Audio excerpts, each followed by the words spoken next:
When war will become a distant memory, these scenes will still live on in history. They will tell the story of how Britain celebrated victory, how Europe took to the streets on Victory in Europe Day, and how they expressed gratitude to the brave military leaders whose tireless efforts made this moment possible.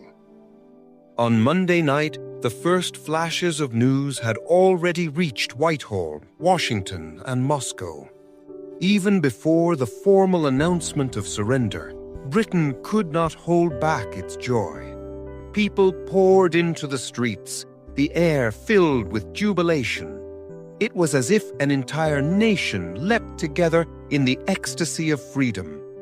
London's roads, Trafalgar Square, Piccadilly, wherever you looked, there were crowds.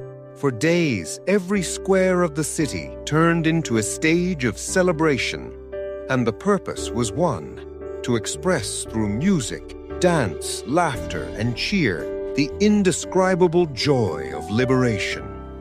This was the day, the end of the German war. Across the country, in every home, office, factory, and village, people burst into spontaneous celebration.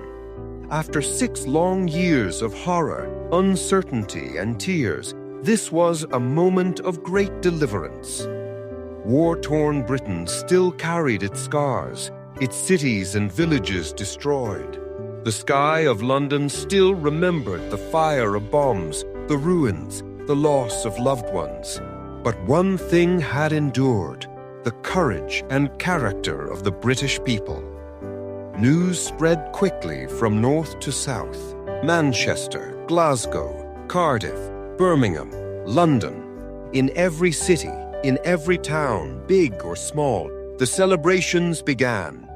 Flags waved from every house, and victory symbols decorated every street corner. The children, who had known nothing but war since birth, ration lines, terrifying nights in shelters, the darkness of blackouts, for them this day was like the beginning of a fairy tale. It was as though they had leapt into a land of peace, where life was only laughter and play. Even the most serious, reserved people were swept away by emotion that day. Some shed tears of joy, others sang, some danced, expressing the release of their hearts. The burden of 6 long years seemed to fall away with the peal of St. Paul's Cathedral bells, a victorious sound that roared through the whole city of London. On Tuesday, May 8th, 1 minute past midnight, the ceasefire was formally declared. But even before that, for the sake of saving lives, weapons had already been laid down at the front. And so, history recorded an unforgettable proclamation: the German war was over. From this day began Victory in Europe Day, VE Day. That day, the royal family appeared 7 times on the balcony. Each time, thousands of people greeted them with applause and cheers.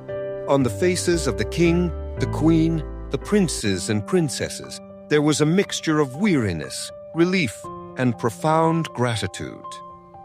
In Trafalgar Square, the crowds were so dense it looked like sardines packed together. The sea of people swayed like a wave. All night long, the city was alive with lights, music, dance, and laughter.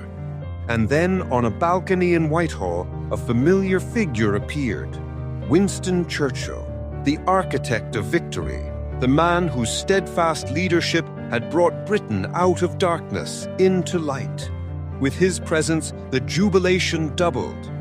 Alongside him appeared the faces of other heroes who had labored night and day to make this victory possible.